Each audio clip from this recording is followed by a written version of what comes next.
besoin un message moko contre Bokecho. Kwa zande kona yo. Ko insistaki makasi. Son ekotaki tout me fait que qu'on peut ça conseil et ça n'a pas marché. Ça n'a pas marché bon a bien avant FCC ça limite Bakilo sur ba qui déjà les autres. Absolument, c'est-à-dire que ce qui président Kabila ça dit qu'on peut ça bon. Ayebi Mutuya ça dit qu'on peut ça bon. Ce sont des capitales de prisonniers parce que bakoko ba yebi que tilelo Afrique ya bango et ça na maboko ya mundele. C'est dans la prison. C'est dans la prison en fonction de la prison. Mais moi je sors d'une famille royale qui règne sur Mbandaka. Moi je suis d'une nani yangu yebo kesho yebi elimenzale. Bokolo bao baloba kite. Mingi na zai koloka soko bosali na bango débat na ba cyber café. Pona ko yebisa bango ete Nzambe asala lolenge moko te ya kosambela ye.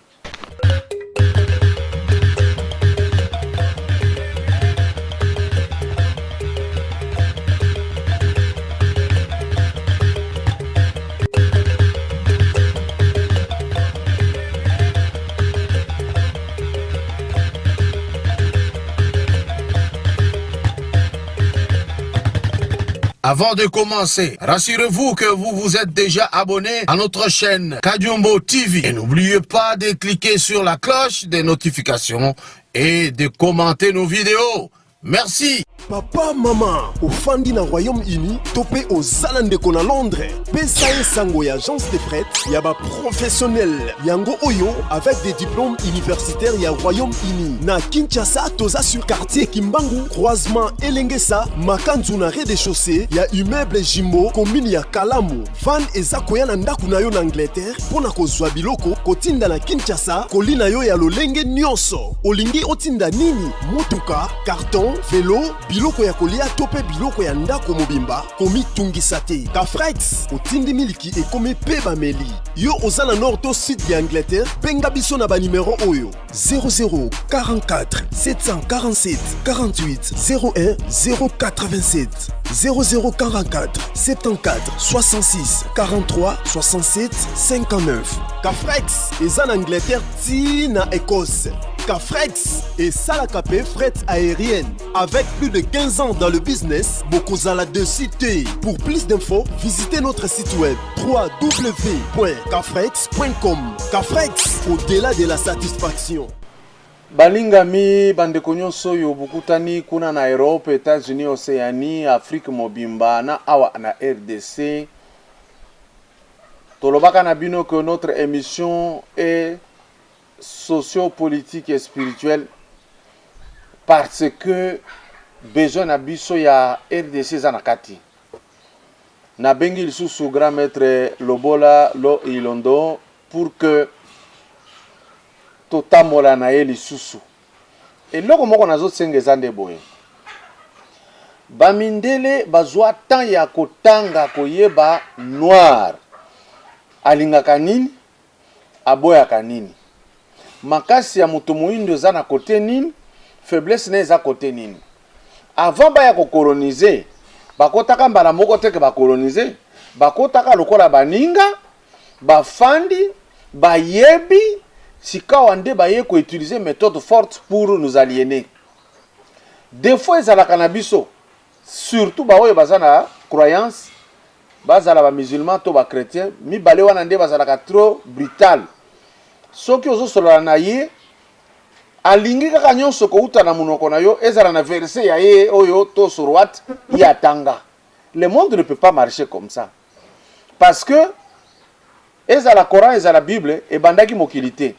E bandi na katikati. E talaki makambo oyo elekaki avant e ya kokoma po ya bango, mais biso tolingaka te kotala oyo leka. Ce qui est en contradiction na oyo toyebi, to kota na mosindo, to fuye to yeba. Parce que sincèrement, ce qui bovandi ko luka bokomi na goût ya recherche, nde tokotombola nkita na biso, kimpwanze kokota na Kongo na biso, pamba te tokotikala kaka tozo yunga na place moko. Na sengi ozala mondimi ya Islam to ya christianisme, landa nanu komati na suka, banda koluka, esika bakotinda yo sala vérification, vérifier. Ce n'est pas pour rien qu'on a écrit dans la Bible que crois seulement. C'est une phrase très fragile de dire crois seulement. C'est-à-dire on t'empêche de réfléchir. On refuse que au Luka, crois seulement et tu seras sauvé. Non, ça ne suffit pas. Solandi oyo bakomi na Bible na vie ya Jésus et Moko, il n'y avait pas que la croyance. Ils travaillaient. Ils travaillaient le bois. Ils avaient une caisse. Ils mangeaient, ils buvaient, ils faisaient comme tout le monde. Mais biso toyo kozwango siko na dose mosusu. Grand maître Mbote. Mbote Koko Kadiumbo, Mbote na bino banso balandi émission na biso ya Kadiumbo TV. D'accord. On le peut donner un message moko contre Bokecho. Pour azande kona yo. O insista ki makasi. Oyebi kozanga koyeba. Eloba ndeko moko musicien. Ezali liwa ya ndambu te. Kasi nde ezali liwa ya mobimba. Kasi esengeli ozala na miso ya molimo pour que omona yango. Tango mobikisi ya bayuda alobi mon peuple meurt par manque de connaissances. Donc le verset faut tout son poids d'or. Alobaki ebele na kati wana. Nde yango kozanga koyeba ezali liwa pamba te mayende konanga Bokecho azali kosala. Azali ko mesurer gravité ya likambo ya azali kosala te. Pona mutu moko mokili mobimba. To pe communauté mobimba ekoki kokufa. Pe pona mutu moko communauté mobimba ekoki kobika. Pona mutu moko. Alors oyebi na mboka na biso na kanisi to solola mwa muke na système politique oyo bakoko batali ko imposer awa na Afrique le système rotatif. C'est-à-dire bakoko na biso bamonaki ete les bandits venus d'ailleurs baye ko sala une grande fédération qui est le Congo. Nous sommes na kati ya fédération yango ezali na ba royauté ebele. Alors siko lere bango bakei désordre batiki désordre. Nani akokoma mokonzi? Batiki démocratie.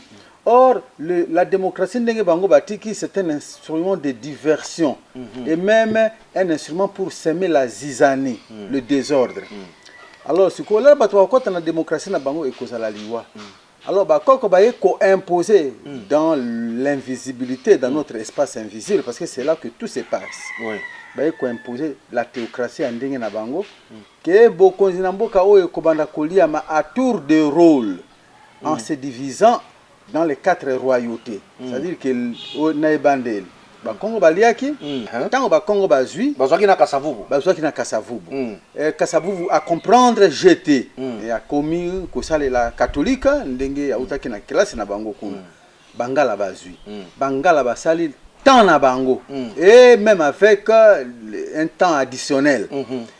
Balou baswahili baye baswahili leur baye basali petan na bango mais spirituellement il y avait quelque chose à négocier. Wana to kulubelango peut-être na cadre émission mosusu siko balou babaye leur balou babaye bako travailler tout simplement en fonction na lolenge basalaki tango baninga bazalaki. Est-ce que aussi ce sola yango bako travailler en fonction na aide des royautés na bango par exemple tango bangala bazalaki. Qu'est-ce que les baluba ont fait? Est-ce que na tango bangala bazali ko régner est-ce que baluba basungaki bango to be basungaki bango te? Basungaki bango bazaki ebele. Bon bazalaki ebele naturellement. Est-ce que vous comprenez? Après la suite les deux amis au basalaki mouvement autoyebi ya mouvement populaire de la révolution baye ko s'embrouiller. Vous comprenez un peu ça? Et mingi na songi ya bapaya. Alors on avance. Alors sikoyo baluba lokola ekomi tango na bango ils vont récolter ce qu'ils ont semé en bien comme dans le mal. C'est-à-dire que ceux qui bazalaki kosunga pour le cas par exemple de Mobutu bangala baluba salaki na Mobutu mingi pe basunga ki Mobutu et c'est ce que tu verras spirituellement aujourd'hui les bangala se taisent un peu. Est-ce que vous comprenez un peu ça? Les bangala se taisent. Il y a des grands politiciens en Bokoyo qui ferment leur bouche depuis baluba bakote parce que Mobutu tango akoti na pouvoir les premiers spécialistes oyo a travaillé na bango pour que ba vandisa bokonzi ya royauté ya Bangala c'était les Baluba. Oui, oui. Par voie de logique ndenge Baluba bakoti Il faut Bangala pe Bangala basalisa ndenge moko. Il faut basalisa ndenge. Et là je signale tango Mobutu aza kokota azalaki na général Mulamba Nyonyi. Azalaki na Tshisekedi wa Mulumba. Azalaki na nani Ngalula Pandangila. Azalaki na Munka Makari Tanzemba. Voilà.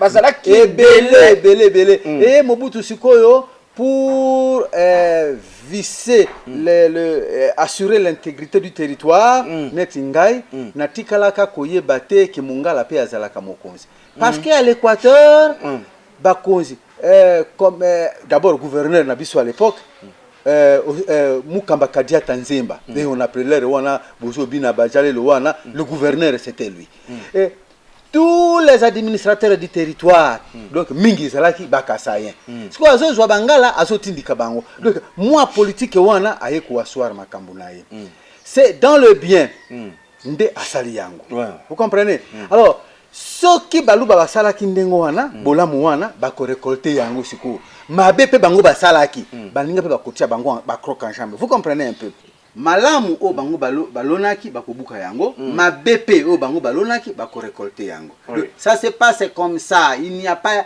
de jugement dernier comme le chrétien le voudrait comme les islamisés le voudraient que quelqu'un viendrait du ciel pour juger nyonso bozali ko sala awana se bokobuka yango na se nde wana pona ndeko na ngai Bokechu oyo nayebani naye personnellement donc à un moment donné na bomwana j'ai travaillé dans le groupe Madova de Mobutu Manda Ndimba Zaza qui était notre PDG alors azalaki kolinga Bokechu mingo alors nazo profiter pour Bokechu azolandanga ayebi moto aso sorola naye donc Bokechu venait na Sozas pour groupe Madova ezalaki wana ba société belé il y avait eu Madova Production il y avait eu la Sozas il y avait eu Galesam il y avait eu ba société achat de diamants avec Missazus Nassour tout ça et c'est là qui biloko ibé alors moi je travaillais dans la société zaïroise de services à l'époque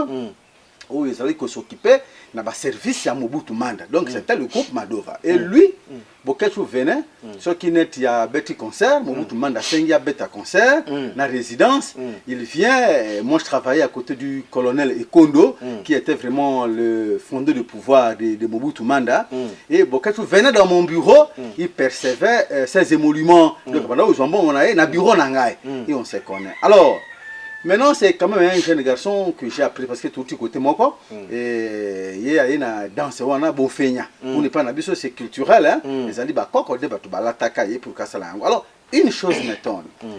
Une chose m'étonne c'est que Bokechu a vendu na poto. Et bato baso comprendre mission oyo biso tozana yango makambo ya bokoko ezali plus babano bavandi na poto po bavandi na mundele bayebi mabe ya mundele bayebi ndenge mundele aso sakana na biso la première des choses ngana kanisa ki Bokechu akoki kozala mo Christ te il fallait azala combattant parce que il s'est dit combattant asa combattant mais comment okoki kozala combattant tout en étant chrétien comment et Bokechu moto oyo bakoko basali ye tindenga azali boye ezali bokoko c'est le folklore ya bokoko awa abeti folklore ya bokoko et bimisi na mokili ayebani et pesi nzela ya voyage voilà mais siko na moment ya record à remercier Jésus parce que visiblement nazo mona oui mais c'est grave hein donc nazo mona ndenge ya zoloba Bokechu remercie Jésus alors nazo mituna est-ce que nazuela ye ndenge sengela kina zuela ye parce que quand je parlais du colonel Ekondo oyo ngana sali ko sala na ye pa Mobutu Manda il connaît déjà ayebi alors maintenant nazala ki ko zuela ye mutu munene dans l'idée que ba koko basali ye et que par voie de logique a ko remercier ba koko wana Bokechu remercie Jésus et ce qui est grave c'est que azali ko finga batu nyonso bakonzi nyonso dossier ya président Kabila na koloba yango te parce que on s'est trop compliqué dans cette histoire ya gestion ya Kabila nenga gera kimboka oyo il y a eu beaucoup de courtisans au balinga qui mbongo na ye et ba ke ko kumisa ye même na esiko esengela ki ba kumisa ye te. C'est ça. Mais il était le chef de l'État. Oui. Il n'était pas à partir du moment où Nzambe moto apona que c'est-à-dire que pour comme chef d'État na RDC, il faut égrégore national ba pona yo. OK. Il faut égrégore national ba pona yo. Pour des raisons que eux connaissent. Oui. Bango ba yebi. Parce que yebi koko na mukili ya mulimo na biso. L'Afrique est spirituelle. On ne connaît ni le Rwanda, ni le Burundi, ni la RDC, ni l'Angola, ni la Zambie. On connaît les noirs. On connaît le noir. Point barre. Donc, point barre. On connaît les noirs, point barre. Et Basali considérait que tous ces chefs d'État, au Basali à la tête des pays, ce sont des capitaines de prisonniers. Parce que Bakoko Baïbi qui est là, Afrique, Yabango, et Zali Namaboko, Yamundele. C'est dans la prison. C'est dans la prison, en fonction de la prison. Alors maintenant, lokola bakoko batika ki ndeko wana akamba biso, eux-mêmes savaient bakoko baïba ki poni batika ki. Alors il fallait ceux qui tomoni mabete lubi bon bakoko est-ce que moto yo aso sala mabete est-ce que sika o bozo tika ebo yepona nini mais il faut pas verser dans l'injure. Wana totiki. Sikoyo to eko koma Kabila Kabanga ke Tshisekedi Tshilombo aye. Or comme je venais de vous le dire, yebo kechu tout mungala kile. Donc, Nambongo, parce qu'il y a eu facilité à Kobima Awa, Namboka Oyo, parce qu'il a fait déjà des acquaintances avec les politiciens, de la famille royale, parce qu'il était avec les enfants de Mobutu par mon canal interposé, donc par le canal du colonel, l'école interposée, vous comprenez? Et donc, ces gens, les Balouba, nous ont servi. Parce que Mobutu, pour qu'il ait sa pouvoir na Yoana, au début des années 65-67, il a fait appel à des savants qui n'étaient pas essentiellement des savants bangala. Il y avait des têtes de mules, principalement du Kassai, vous venez de les citer là. Alors, tout sali na bango va permettre biso tout vendre. Avec aide, il y a Mukili Mouli Monabiso. Alors, maintenant, Tshisekedi Tshilombo aye. Tout ce que nous devons faire dans un début, et c'est là où je salue même le silence de notables Bangala. Des notables, même Bemba. Il s'était un peu. Mais Bokeshi s'est dit plus intelligent que tout le monde est là. Donc Bemba ce salé là, Ayebi, en tant que leader, Ayebi nanu avant d'Akimia. À ce senga. Alors, c'est qu'on a engagé. On a engagé débat na Bokechu. Nazali ko senga na ndeko na ngai pia po wana zali lokola lipasa Bokechu la kisi lipasa ya miba lokola nzuzi c'est ça Bokechu donc kombo lipasa. Alors nande na so senga na ndeko na ngai à cette terre parce que lelo biso tozali na sud de l'Équateur et Grégor ndenge sengi na système rotatif lobby ce qui pouvoir rezongi na Bangala et na nord et kolongwa na nord il fait na sud. Alors maintenant, ce qui te komi kofinga, afingi ba Swahili, anyokoli Kabila Kabanga lele lié. Sikoyo, ba vidéo o azo sala contre Tshisekedi Tshilombo okoko kakota la na yangote. Il est en train de salir ozali kofinga Bangala nyonso surtout ba mongo nyonso ana mongo ça dit que bana nangai non seulement so fingi sa biso donc na batete là baza ana so ki ana mongo donc ana mongo la kisi ana mongo mes enfants donc koko na biso azol ba mes enfants. Alors tango biso to kozwa pouvoir parce que ça dit ko roté ndenge wana et le ko e ko kikozongela bino mais e kozonga parce qu'à partir ya ye Benjir wana oyo yazo sala wana bako finga ba mokolo ba mongo bakokota na pouvoir mais toko sambwa parce qu'on va nous retourner. Est-ce que yebi kezabo ayebi mais c'est un chrétien. C'est un chrétien, c'est un chrétien, c'est un chrétien. Or Bokechu okoki kozala mo Christ te. Bokechu tu peux être tout sauf un chrétien ndeko nangai. Donc yeba ke tindengo bimi boy obimi na bo fenya. Oye zali folklore na biso. Bo fenya wana zali mabina ya mindele te. Mindele bazali ko pesa yo mbongo pour que ovanda kuna moi je pouvais bien m'installer en Europe koko. J'ai accordé des visas l'ambassade de la Belgique, où on n'est pas Madame Vestrat. Et j'ai pris une visa à 21h. J'ai travaillé auprès des enfants de Mobutu. mais je pouvais pas accepter là que kende ko sokola mindele ba sani kuna ko sala ba je n'injure personne ici, mais je le dis tel que je le pense, parce que c'est moi, j'étais le chargé des relations publiques dans le groupe Madova, et c'est moi qui allais faire signer, qui apportait des visas dans le groupe Madova, tout le monde le sait, Mokiliezo Landanga. Donc je pouvais bien me déplacer de Kinshasa vers l'Europe et qui n'a vanda kuna. Alors Bokechu Ndekonabiso a profité qui mingi na régime ya Mobutu, et régime ya Bangala, et il doit savoir que Balouba va salir sa kibiso makasi. Alors à Tika Bokechu tika makambo wana tokoya kofuta yango très très cher. Lobola ofungolinga mémoire makasi atako Baluba mususu ba takaki Mobutu na tikala jamais koyoka papa Etienne Tshisekedi afingi Mobutu na nzoto to bana na ye baza ko babundaki ezaba mususu pe ba atakaki bafingaki ye moyibi tika kore mieux plaît pas donc ba kama Bokechu wana donc ojo salanga pasi na buku tunayoka yango koko limi donc suki sango na boina kama kama Bokechu wana parce que eloko kamisaki ngai eza kofinga mama Marthe ofingi na nzoto ofingi papa Tshisekedi ofingi na nzoto peut-être kwa takika ka Félix yemoko mokonzi. Mais ce qui m'a surpris est que Bokechu a finga kaka Félix était. Ngai na landa a finga Mbemba na nzoto, a finga Muzito na nzoto, a finga Kimbuta na nzoto, a finga tout le monde na nzoto. Nous sommes des gens kaka bokonzi ya Bangala soki bazui jamais biso, mais c'est ce qu'on fait, le travail qu'on fait ici, c'est-à-dire qu'on est en train on veut qu'on lance missile et qui est au lancer anti-missile et l'andayango ça neutralise, vous comprendre bon yé na yebité communauté ni tribu na yé kuna na bamongo, mais moi je sors d'une famille royale qui règne sur Mbandaka.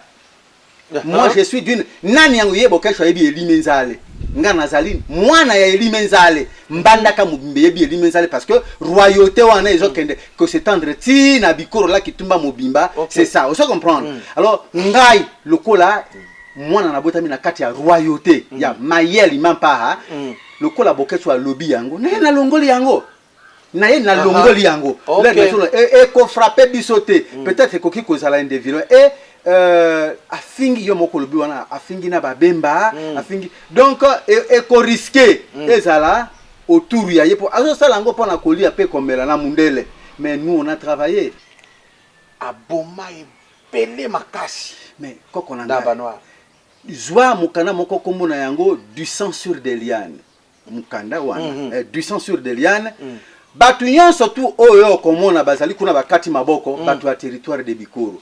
Et batu nyonso mono na territoire de Bikoro bazo exploiter caoutchouc na territoire de Bikoro. Ah, parce que le caoutchouc à l'époque, voilà, c'était le plus marché juteux. Le marché le plus juteux oyo mundele a exploité pour que batonga maintenant je camine wana. Ba bandi d'abord en Équateur, bazui marché wana parce que na première guerre mondiale, deuxième guerre mondiale, que ça la pneu alors comme il n'y avait pas de matière synthétique, il fallait utiliser seulement le caoutchouc. Alors c'était juteux et c'est par ça que le roi Léopold II s'était totalement enrichi et c'est par ça que Azumbongo ebele batongi na katanga lelo o bandi konabiso ba katakatanga baso comprendre balingi ba s'approprier nango. Là n'est pas le problème. Alors là on reviendra. On reviendra. Alors le long de total ça que bakata alors Bokechu akeko ko mema biso ko impliquer biso lisusu pona mbongo ya mike akende a servir lisusu les tortionnaires. Les tortionnaires bato ba bomi biso ba nyokola bakoko na biso, donc a impliqué biso lisusu na une situation très compliquée côté biso lisusu na kati ya mbeba abanda kofinga baluba afingi baswahili nyonso wana ekokwela bisote. Franchement wana ekokwela bisote wana ekozongela ye na libota na ye yango biso to bimi lelo pour que to longola eloko wana officiellement nazali ko senga na koko ilunga mbiti mutombo mukulu ilunga kalala bango batu bazalaki kosolwa na mawe jana ngila musoso wa meso mvidi mukulu wa bankambwa ke wana benjiri wana ya Bokechu ezali ya ye na libota na ye nde batu bako mais bangala te surtout pas bamongo te ana mongo jamais wana tali makambo ya Bokechu. Alors soki ndeko Bokechu ozolanda ngai sika yo ezali spiritualité Zalina, bon, tu peux prendre ça comme une blague, hein, le quoi toujours ça là dans aventure. Mais ceux qui ont là la canabutu, ceux qui a solo bina bon feña, ceux qui ne bon feña comme ici on a niveau yo Zali. OK. Total là, total c'est que tozali ko kenengana parce que oyebi awana Kinshasa, oyebi ba ki balembonge. Voilà, il est venu de cette royauté moto oyo a tieye azala ndenge azali na kati ya bokoko wana malheureusement il a travaillé de sa manière, ezali elimenzal. C'est cette royauté là. On se comprendre. Et yango royauté wana lere Musée Kabila aye pour la première fois kokota koti na mbandaka azui un descendant de cette famille royale Gabriel Mola Moutia azali gardien ya temple ici ka onga na zobi mayeli menzali ndati ye gouverneur. Donc le tout s'est fait spirituellement.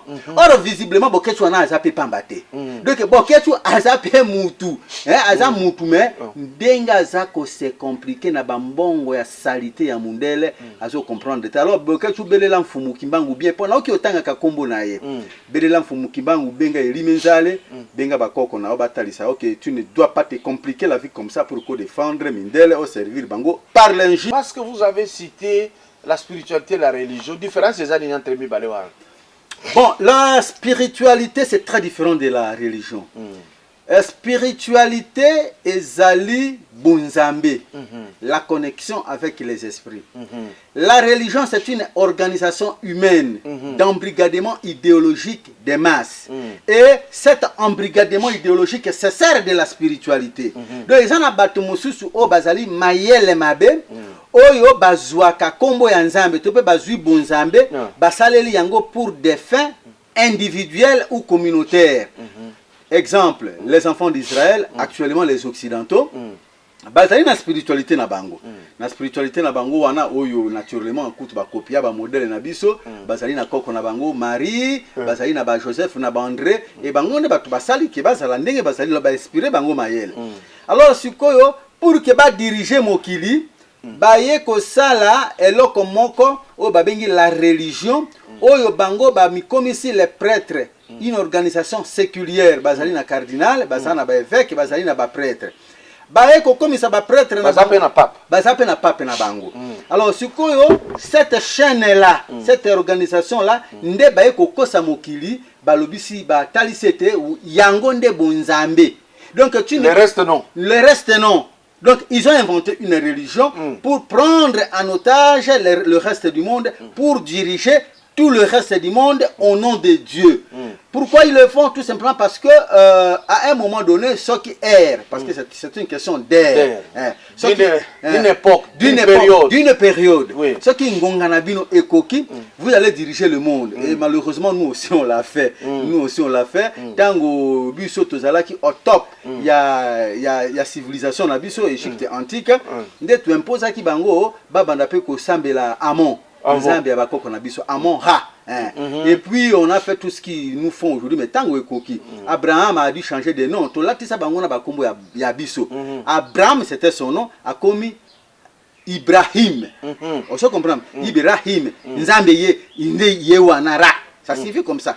Jacob a commis Israël. Donc Israël là qui si le dieu d'Isis, Ra et Elohim. Donc l'Elohim d'Isis c'est le véritable Elohim. Donc Ra Elohim d'Isis c'est le vrai Israël. Donc tosha ba chanja ba kombo kangisa ba kombo misato ya créer ya bango créer ya bango ndingo kaka ba plan medi au plan merveilleux de Dieu. Ba Babylone kaka na bozo ba wana to komisa bango ba bana ko sambela bozanga ba koko na biso. Mais à un moment donné, ils se sont ressaisis. Ils ont fait le choix d'une marche vers la liberté et ils ont compris que Amon-Ra Nzambe bakoko na biso ba tumundo Égypte akokaki jamais ko servir bango au même titre que biso. Alors ils ont choisi Yahweh, un dieu de Madianite, un dieu du feu, un dieu de volcan. C'est ce dieu là qui les accompagnait dans l'exodus, dans le mouvement de la libération. Et ce dieu n'a jamais été un dieu universel. Donc Azali Nzambe, c'est le dieu d'Israël, un dieu de la révolution.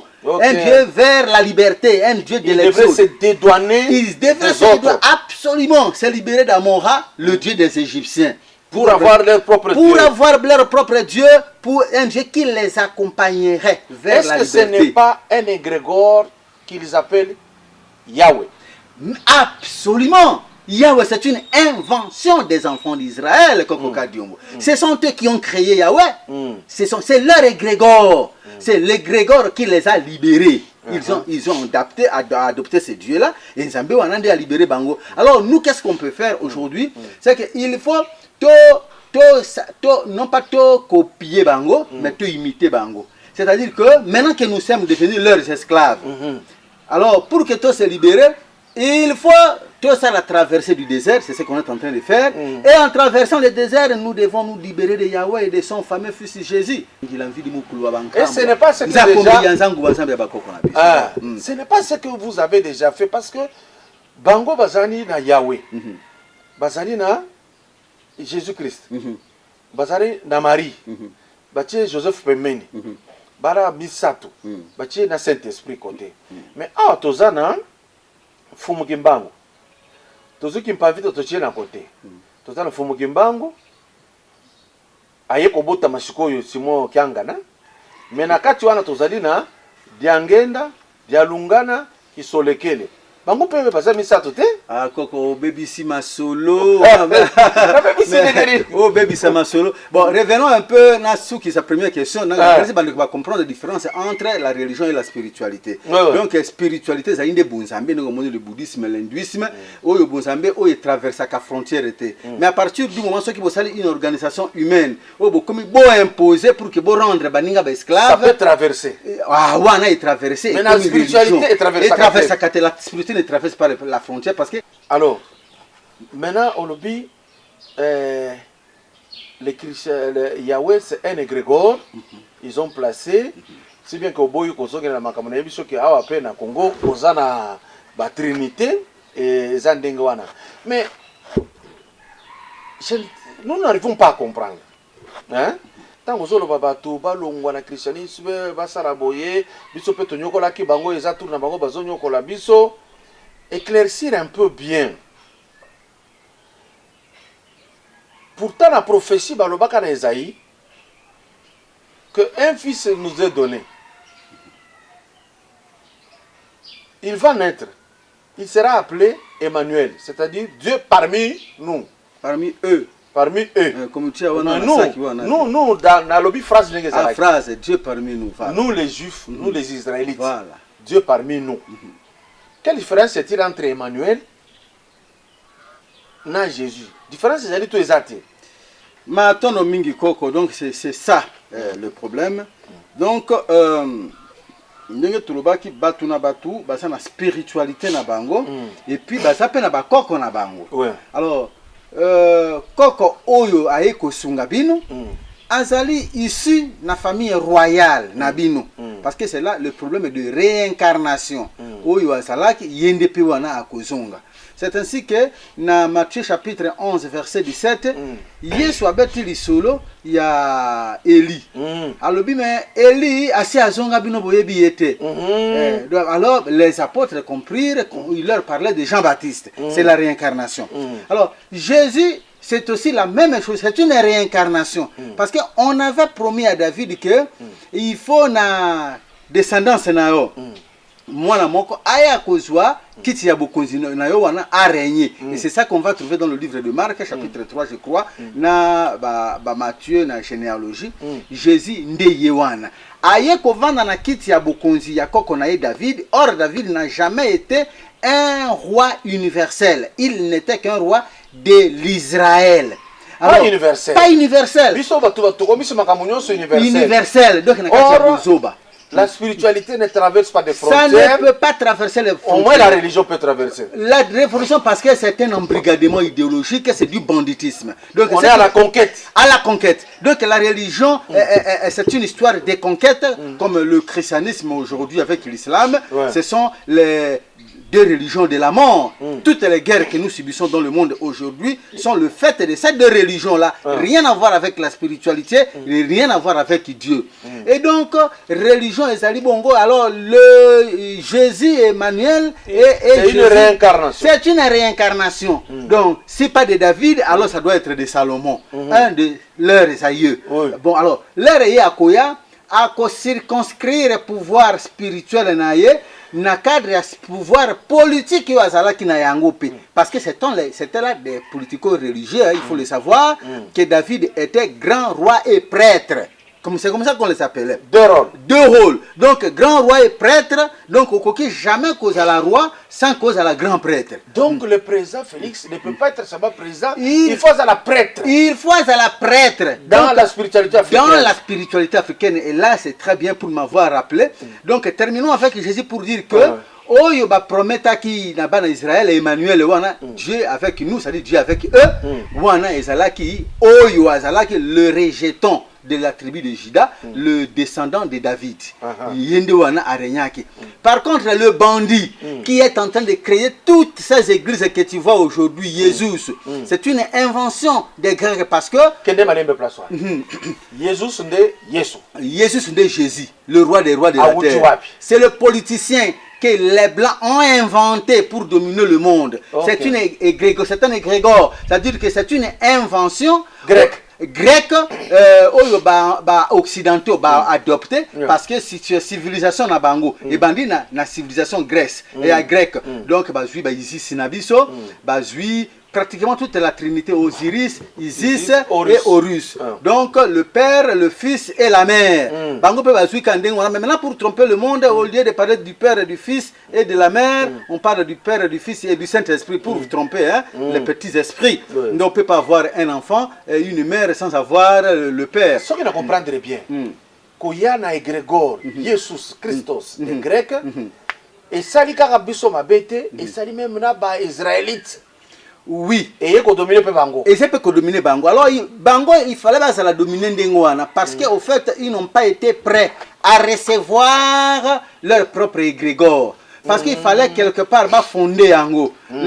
Parce que le vrai Jésus là, il avait existé, même si on n'a pas parlé vraiment de lui, mais il n'était qu'un petit babengi, un agitateur, un agitateur. À Salaki Oyon surtout Moniteo à Tambola Likolo, tout ça ce sont des faussetés. Mais il y a eu un agitateur, Oyo Bango Juif Baboma, et or cet agitateur là, il y a des Mutasaki na Bozambion surtout et pas na Bango. Alors à promettre Bango que Bokorenye na Bonzambe o yanga ite yango ekokena na ba tribu mususu. Or le royaume du nord, les 10 tribus mususu ekendeki esali le pays de septentrion, esali Europe actuelle. Banani bakendeki le 10 tribus d'Israël. Na bana ya Jacob 12. Na bana Jacob 12. 10 bakei basali Europe. L'Occident. Oyo batikala ki ne Benjamin et Yehuda. Yehuda c'est les juifs, ne basali l'état hébreu lelo.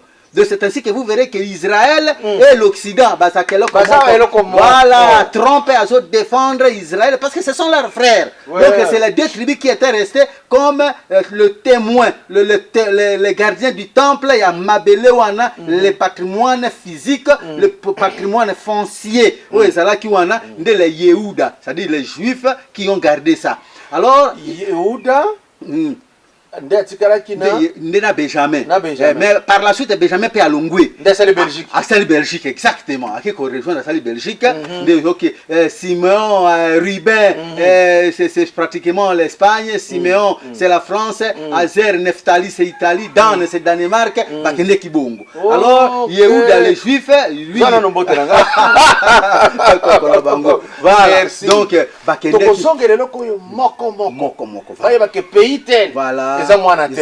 Donc, le bandit Jésus, le roi des rois de la terre, rien à voir avec Emmanuel.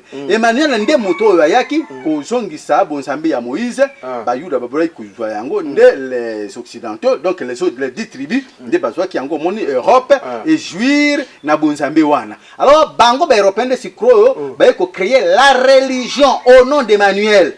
Alexandre. Au nom d'Alexandre le Grand. Donc, la religion, il y a Jésus. Nde yango, et sali et Grégor, il y a Jésus, un être qui n'a jamais existé. Nde yango, attribuer, attribuer, fonction, qui est à Emmanuel, et c'est avec ça qu'ils ont dominé le monde. Et tous les désordres dans le monde aujourd'hui, c'est les enfants d'Abraham, c'est-à-dire Isaac, d'un côté, et Ismaël. Voilà. Et donc, Lélo, Nakat Namboka Nabiso, on ne peut pas devenir président de la République ce qui est Grégor, c'est pour Nioté. Donc, comment tu peux devenir un président comme président de la RDC? Que ponama na mukili ya mulimo te ndenga na salaki ko seka awa komona mama na biso moko boye azo sambela première dame akanisa qui à un moment donné que non akomaka première dame parce que azo sambela nensoka aponama kabongo a moins que ça ba musu ba yibaka mobali sa yote uyibi mais mama na biso wana a rendre mobali na eta facilité pour ndenge azali ko remercier Jésus ndenge azalaka ko remercier Jésus donc et ça la ki biso passe nzoka ye ayebaka te ke mobali na ye aponamaka pour que akoma chef de l'état et que par voie de logique yepé aponamaka pour que akoma mwasi première dame ye à croire que Jésus nde moto atieye nesika wana donc est compliqué makambo ebele yango tozali kotalisa epa ya ndeko na biso Chilombo tolobi boye mokonzi ya mboka azali leader et le leader ce n'est pas celui qui traîne dans le bourbier populaire que azalake asala makambo pour que aluka batu babetela ye maboko te il faut que ba kuzo ba mesure impopulaire donc il ne faut pas que le peuple ait même ayo mais yonde il faut même appeler parce que c'est vous le leader il faut que éviter que sala makambo oyo ke peuple ba sepela et quel peuple bakoko mema na libunga bakoki comme mema na libunga quel peuple un peuple qui est tombé très bas sans mentalité développante sans spiritualité sans donc peuple oyo bazo la kaka le coup la nyamazali il faut que elle connaisse il ne raisonne que par le contenu de son assiette et c'est ça l'homme noir aujourd'hui. Or le leader ce qui est comme mokonzi les ancêtres attendent quelque chose de vous, il faut sortir de votre peuple dans la détresse il faut que alors c'est quoi pour comme misabango na détresse wana tous les leaders qui ont réussi, mingi, ils se sont retournés contre leur peuple. Ba Moïse azalaki, azongisi bana Israël penza na bonzambe ça dit que na bomoto, bazonga bomoto, kale akiko sambela al bango bakseli le veau d'or. Il est entré en contradiction na peuple oyo nzambe apesa ki et il a réussi sa mission par-delà ba difficulté ya zwaki. Alors lelo ce peuple ici mokonzi mboka esika ya sambelaka okoki komona te et mokonzi mboka okoki jamais kotia ye à genoux que otia maboko parce que celui qui te bénit il est au-dessus de toi spirituellement. Or ce qui vidi mukulu abankambo mawe janangila musoso wa meso alingia solola na moto moko pour que apesa ye plan ya kobongisa mboko oyo akosolola na pasteur ete akosolola nde na mokonzi mboka nde ya kolatisa ndoto na butu atalise parce que il ne peut que faire ça pour appeler kananzele à pasteur wana ndingi pour pasteur wana netingai croyant africain motati ndika mobeti lokole lobo ndo bwale o milongo lo alo binunza na yebi que pasteur wana azuluka na yembongo c'est un imposteur c'est un charlatan mais na yebi que mokonzi mboka yende azana contact na nzambe ya bakoko na biso alors à partir du moment où un pasteur a osé qui a le boko sur une divinité oyo apelna mauta mokili ya molimo ça c'est grave ça, donc ekoki ko sale mabongo te et alors bande ko sengeli ba comprendre mbongo biso surtout tozali na bosenga na yango mais il ne faut pas en cherchant l'argent qu'on mettia en conflit na bakoko na mokili ya molimo parce que en voulant trop gagner de l'argent ok ko induire en erreur moto oyo azana moto oyo yo kokoka ok kotia loboko na yo likolo ya motu moko boye oyo yo zali tout simplement une prise de la maison mais mutu wana moto ezali kopela na se na ye kuneza moto ya inga haute tension tu vois ozo mona risque yo ozozwa et nde belé bakoma kaba mikolo te pona koluka mbongo pona koluka mbongo ke atia loboko na ye parce que bon au moins leur motaye ko zo bokonzisika il se cherche il sait pourquoi il faut lui accorder du temps babutu tu babandaka kabungu ti na lera ko comprendre bakoko basali recours à l'authenticité et kendeke bungu et toi tu en profites pour que on induire complètement mokonzi mboka en erreur pour que yo ezwa mbongo c'est très dangereux. Alors laissons les choses évoluer ndenge nzambe alingi yo ozolo makambo mbongo parfois na linga ina seka mais yo na nkusu bolinga ka mbongo ti bino pe bomima kaka bina na rebele sikawa na omona emission kaka yo moko ake wapi azaki mbongo ebele akimi yo pe okimi yesiko kanyaka bon batu bao bayebi ke ngai na ndeko ndenge buti kotanga kombo wana tozalaki na tukutanaki na media na émission moko Zoom nde sikoyo ngala ezako na canal kine sika tukutanaki ngai nazoya comme croyant africain tozalaki mangongele papa atoli ba musulman tozosala ba débat kuna alors là na moni ndenge bango bazosala na monaki oui oyo penza azali na molimo ya bakoko nde alors na ekosala émission baindo bola muka oyo eningisi mokili mobimba c'est moi na sali yango et na banda yango na papa Nkusute na banda yango na papa Atoli donc na banda Atoli yango, le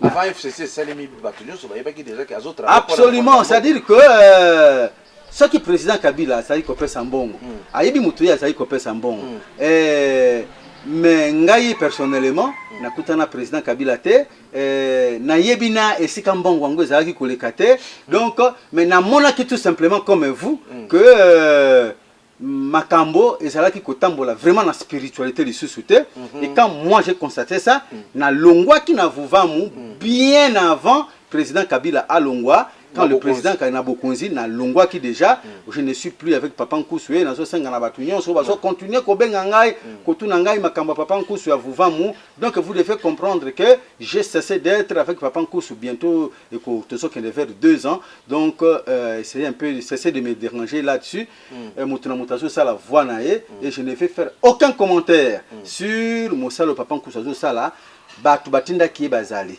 bangonde bakojuger nangai na ye parce que je crois comprendre que touti na nzela touti pa ya batu moko bangonde au finish nde batu bakojuger biso nde kuna donc ndenge batu batinda ki bino nde bakojuger biso nde kimbango aza nzambe asala mokili nde atinda ki yo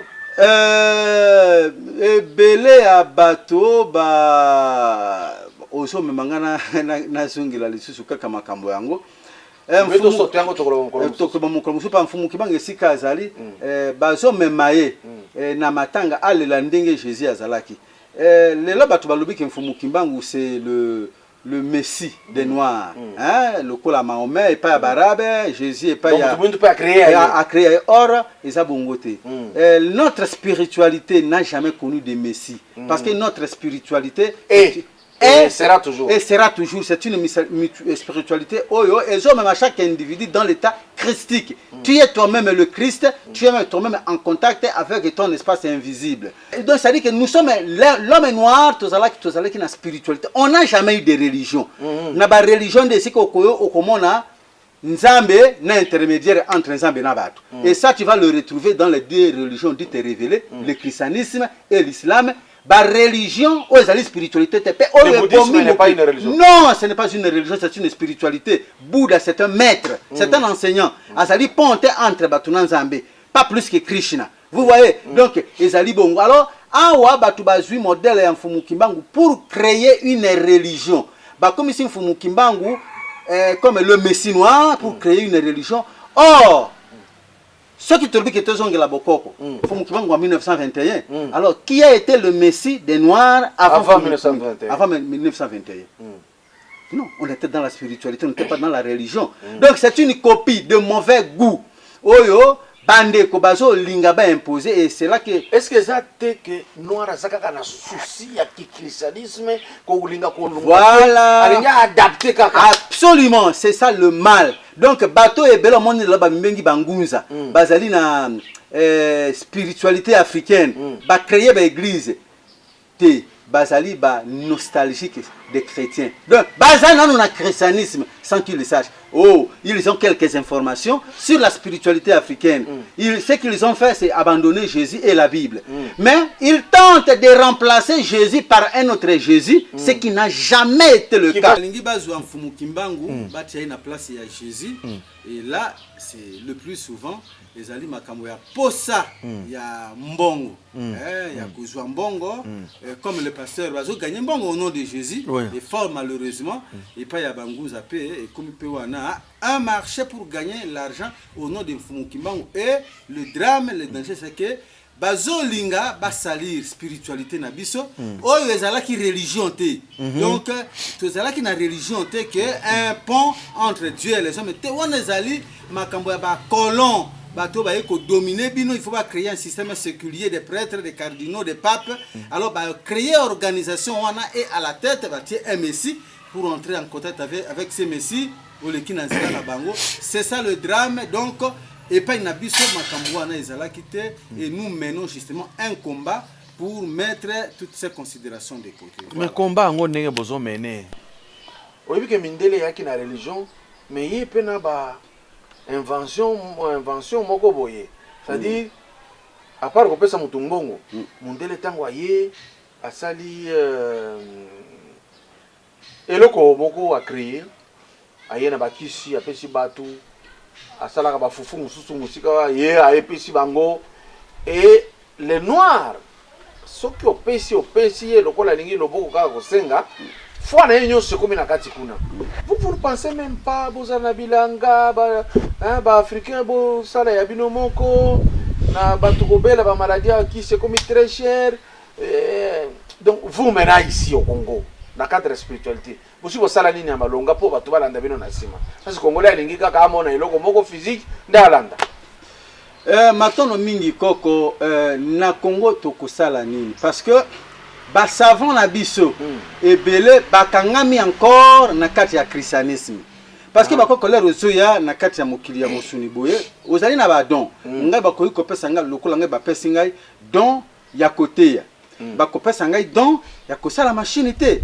bakopesa ngai don ya kozala avocat te bakopesa ngai don ya menuisier te donc mutu na mutu ndenge ozota na mokili ya molimo ozoya na don na yo vous voyez alors maintenant badon wana bakoko bazokoka kopesa yango te et pas ya bato esengeli basalela yango parce qu'ils sont des chrétiens ils vont remercier Jésus vous comprenez alors nde yango siko il faut biso to sala mosala ebele to convertir bato ebele na kati ya bakoko na biso pour que connexion entre ces savants na bakoko na biso esalema c'est ça alors ce que le makambo ebele lelo ebola ngana ke na bikoro ba déclarer ebola na bikoro ebola ezala kite ezali organisation mondiale de la santé ba sali ba biloko na bango pour que ba zwa mbongo ce qui mbongo s'accumuler kuna na organisation il faut ba provoquer kana ba maladie pour que ba li mbongo na bango moto mo kayibi ngulu na bikoro et puis ale mochwa ki pigme akangi to binga ngo mokombe batu bakomi oyo nyonsa dia kingulu wana babandi kokufa le même pygmée a le dit bon asana antidote na yango abandi ko soigner déjà organisation mondiale de la santé oh Ebola tout le monde ale baye na babiloko bango ya ndenge nyo nzoka antidote ya maladie wana ezala ki diarrhée sanglante wana ezali na pygmée le pygmée a le dit que non na kosilisa Ebola wana alors ezala ki problème moi j'étais à Bikoro parce que mon épouse était là il fallait na récupérer na ki tellement ba bruit ezala ki belé awa comme il y a eu des problèmes entre l'Organisation mondiale de la santé et les pygmées. Parce que ces pygmées soignaient ça. Oh non, il faut... Donc, Mundele Azali diaboliquement organisé. Il voulait vraiment faire Koufi. Mais il fallait gagner des millions parce que Mundele Wana, il fut même un danger à faire louper Bango occasion à gagner beaucoup de millions parce que c'était là des médecins. Yambo Cannabiso, médecin P, Yamindele Bazalaki. Aujourd'hui, on vous parle des histoires de détournement. C'est une grosse affaire. Détournement, Yambongo, il y a gestion, il y a Makamouana, il y a Ebola. C'est une affaire, Yamindele, il ne gère pas ça seul. Bazo détournement avec la complicité, il y a Bato Bazali.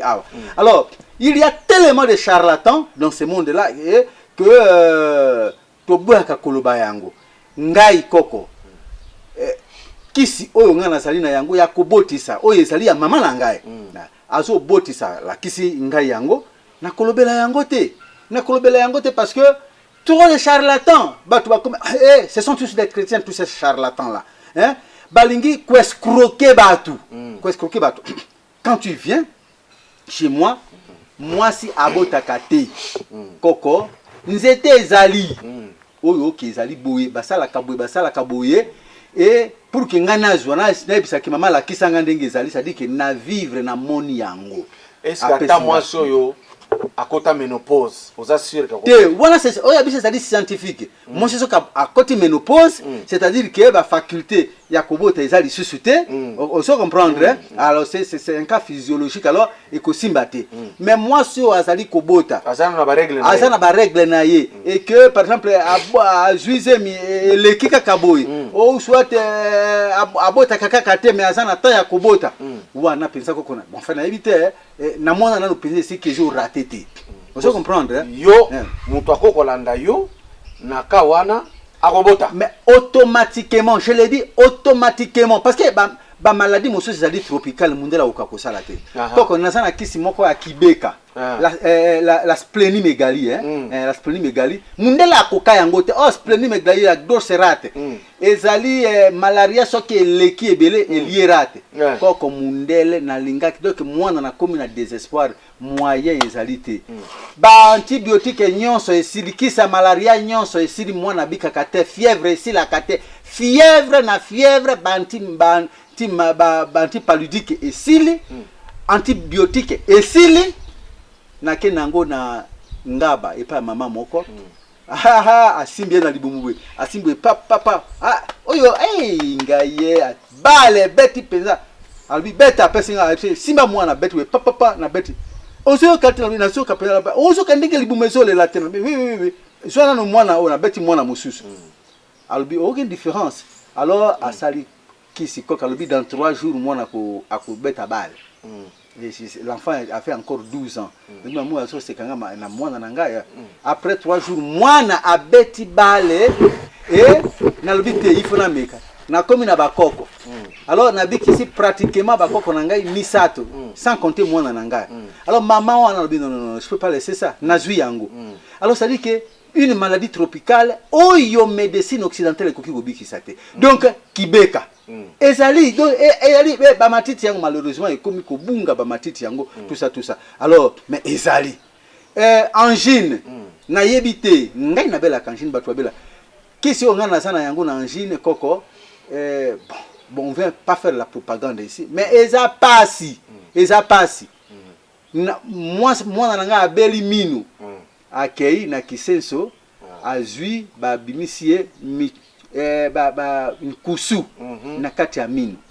Et depuis babinisi yango tilelo wana kutu ifana kende kozwa yango lisusu. Donc angine et pas nanga nazana kiso mundela koki ko réussir te akoki ko mundela lekinga ite na kisanka bokoko ko silisa angine kibeka c'est-à-dire la grosse rate splénimégalie mundela yebi yango te nga nazo salisa yango nini lisusu on a pisa ko bota stérilité voilà oh il y a moins secondaire wana voilà donc même malheureusement monde wana et commis il y a ba charlatan on se comprend ainsi que mabé africain parce que crise était pas si elle qui alors le col ba charlatan ba côté tellement ebelé et comme monde il y a escroquerie alors c'est ainsi que nous toujours tempéré to boya ka penza koloba pour ne pas que tout comme ça peut message na biso o to salir yango avec voilà un autre charlatan voilà donc on ne veut pas parler là toujours tangi sabonzambe on ne veut pas du tout parler de ça pour éviter de salir ce qui est plus important c'est-à-dire le message du salut la spiritualité négro-africaine. Maintenant toujours les kaka ba pasteur bino boko sala ba temple te pour bato baya ka kono bote avant ba temple et bandit au Salema mais malheureusement et commis ba église donc et comme c'est la crise yebisangai ba koko na biso avant mundele aya bazali ko sambela na temple ni et pas été voilà or si nous proposons que tous on la boko na biso to kozana na ba temple te tout ce qu'on peut voir ce sont des écoles des maisons esika biteyelo ya kutangisa makambo o temple nanda kuna yo yo mokalo maintenant ba yepe ba talisaki bango ke sala lokola église mais ko sala lokola église, ça dit que sala maison moko boye sala lokola été yelo boso tangisa on a fait basali yango plus que l'église et comme plus que l'église. Alors ngai na ko souhaiter penza yango te. Pour mon cas na ko préférer ka ko tangisa parce que au moni o ezali etumba etumba oyo soki o associé yango na mbongo ke ozo te ya bato o luka peka ka mbongo wana okolonga te au moins osenga bakoko balisaka yo na ndenge na yo mais que ozwa bato moko boye ozwi bango lisusu en otage bakomi une source ya production ya revenu na yo, alors tu seras pire que le pasteur. Alors wana jugement na yo na liwa ekozala catastrophe. Mais bilo kola tu wana kasi yango zo banki sabato ba ya pembeni na binote olati lokola mangongele koko mangongele kimia ya bakoko ezala esika ya zali bongo oyo yanga ite.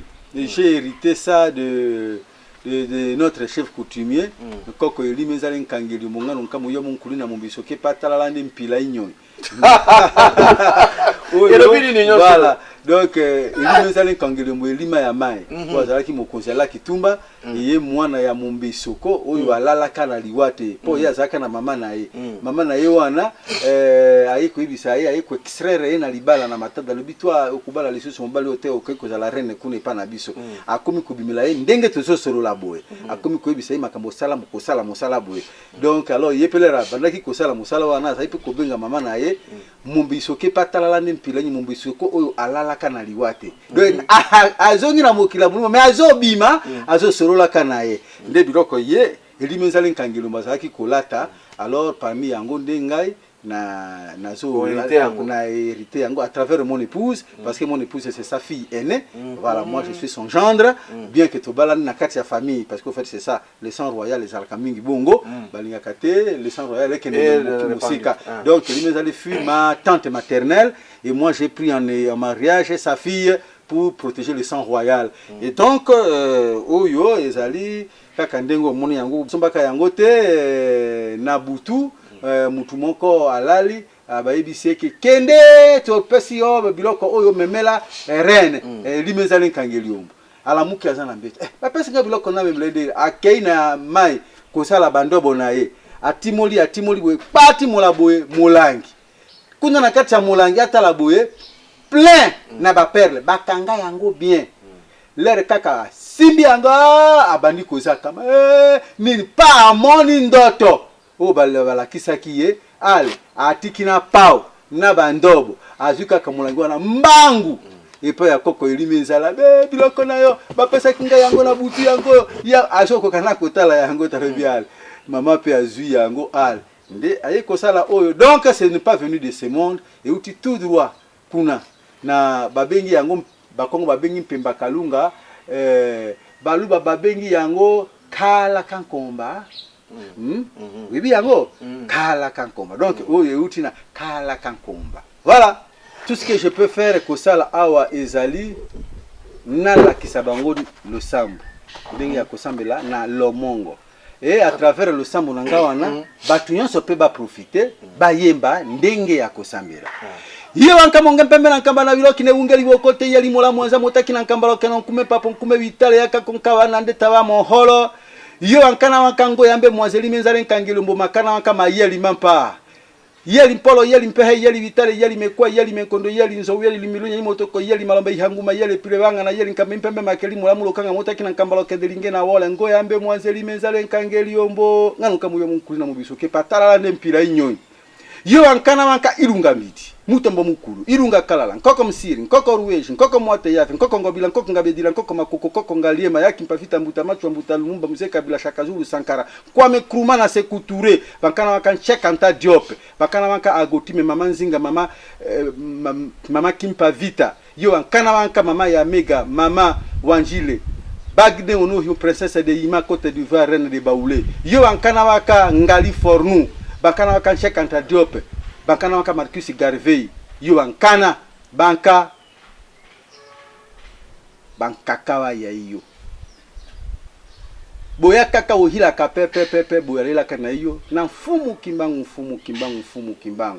botolinge mokumbu boyalelaka na yo oyo etumbu yale na yo bolendaka lowola luilondo bolendaka mokano yanyo kadium abuna bobopaka bionge nguya nyo ahuma babunaki etumba na Sylvanus Olympio Jomo Kenyatta Samora Moses Machel bahuma babomaki Mendele boyalelaka na yo etumba tolonge elonga eyalele na yo topa mbote kimia ezala na bino kuna na mokili ya moyi matando bokoloba o balobaki te mingi nazali koyoka soki bosali na bango débat na ba cyber café mpona koyebisa bango ete nzambe asala lolenge moko te ya kosambela ye ezali selo ba espèce la spiritualité ekatisaka frontière te ekende epai ya bato mosusu mais la religion nde ekatisaka parce que eza na mission ya koconquérir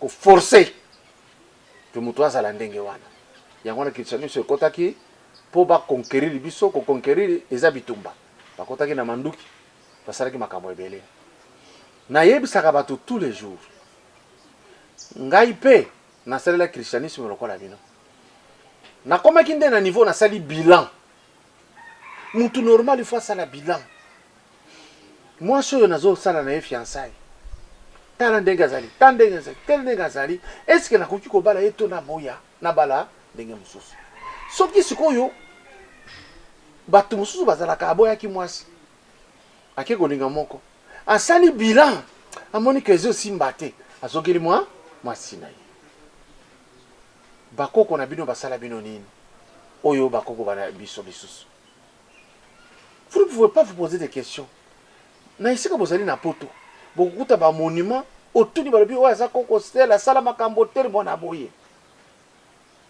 pourquoi ça ne vous touche pas? Pourquoi vous ne vous posez pas des questions? Les mêmes gens vont venir vous dire que ça le biloko wana te ko tanga boye te tanga Jésus. Mais au lundi la générosité côté que Jésus a ça koko pe bato. Comme tout n'a tes questions franchement. Est-ce que nous avons réussi avec le christianisme? Moi je dis non. Est-ce que nous avons réussi avec l'islam? Non plus. Au coup de mon noir à côté islam et le qu'on est beau à coller si mandé feu comme un moulay. À la tine kotina bango à comme on a tababoubou. Est-ce que vos ambés en biloko yo? Yaba koko na yeso ki alati abengi yango kindoki. Tango soko lo bakindoki nandoki oza pembeni ayebi ke position na yo yango wana mikolo nyonso kolinga ozonge pa bakoko akonyokola yo po banga oloba ke tango na liga akozonge pa bakoko na nyokwamaka otema traverser au coma. C'est tout ce qui nous attend. Na sengi na monoko na mokonzi mboka. Il y a que un jour, ce que j'ai temps, vous allez me saler belé. Au cas qu'on rassemble là, nous bisognos soba parafricaniste. Solola na biso yoka pe makanisi. Makamusu toko loba wate, po munguna asako yoka a changé tactique. Lokolo okuta na kanaba pasteur, kutana nanu na ba panafricaniste. Kutana na bango. C'est très important. Parce que aux amo konzi ya RDC. Ozali mokonzi ya RDC ndambu te bato nyonso bao nyonso baza kobela ubebe belisi bana na kibeka ubie baza komona regle na bango me kobota eza koya te. Il faut po bobenga ye bosola na ye moko bino bozalaka boye boko mobenga ngai non, il est là. Ngai na yebi asalisaka babokono wana na forcer le point di makolo bana télévision aboyaka parce que ba alobi bato aventurier bazé belé ba ko zanga lokola aventurier aboyaka nga na forcer ye oyo eza na maladie wana ameka yenda kopesa sako bo benga ye ça vous a la question mususu ya eloko zoko déranger bino spiritualité botu na ye. Il est grand maître. Moi, je suis grand esprit. Il y a une différence. Lakini na kupuze pa na ye. Na pesa kape ba idée na moko onazana yango. Il y a eu quelqu'un qui m'avait posé la question. Biloko nyo solobaki, président Kolekaleki, président de la République, nyo somonaki, osaka na esprit nini. Yoka siko question na ye. Est-ce que c'est Jésus qui t'a dit ou bien le Saint-Esprit? Na expliqué que ndenge na kendeki na monaki kimbangu, na expliqué na monaki etango na za chrétien, na monaki ye. Na solaki na ye. Na solaki na bakoko. Na expliqué bino ndenge balobaki que président Fetchi akoleka. Na la kisi montre ba pesa kinga na temps. Mais siko oli omona yango o vulgariser yo zoluka kaka ozongi sangai verset moko biblique écoutana vous forcez ozosala na tout moninga na ngana bi oh soki eza Saint-Esprit te nakondima te bi kasi yo siko la kisanga Saint-Esprit bimisala ngatiela ngata na kopo na mela. Papa, maman, au Fandi na Royaume-Uni, topé aux Zalandeko na Londres. PSAE Sango ya agence de prêtres, yaba professionnel. Yango Oyo avec des diplômes universitaires ya Royaume-Uni. Na Kinshasa, toza sur quartier Kimbangu, croisement Elengesa, Makanzu na rez-de-chaussée, ya immeuble Jimbo, commune ya Kalamu. Van ezakoya na ndaku na yo na Angleterre, pona kozwa biloko, kotinda na Kinshasa, kolina yo ya lolenge nyonso. Olingi otinda nini? Motuka, carton, vélo, biloko ya kolia tope biloko ya ndako mobimba komi tungisa te. Kafrex otindi miliki ekomi pe bameli. Yo ozala nord to sud ya Angleterre, benga biso na ba numéro oyo 0044 747 48 01 087 0044 74 66 43 67 59. Kafrex eza na Angleterre ti na Écosse. Kafrex et Salakapé fret aérienne. Avec plus de 15 ans dans le business, Bokozala de cité. Pour plus d'infos, visitez notre site web www.kafrex.com. Kafrex, au-delà de la satisfaction.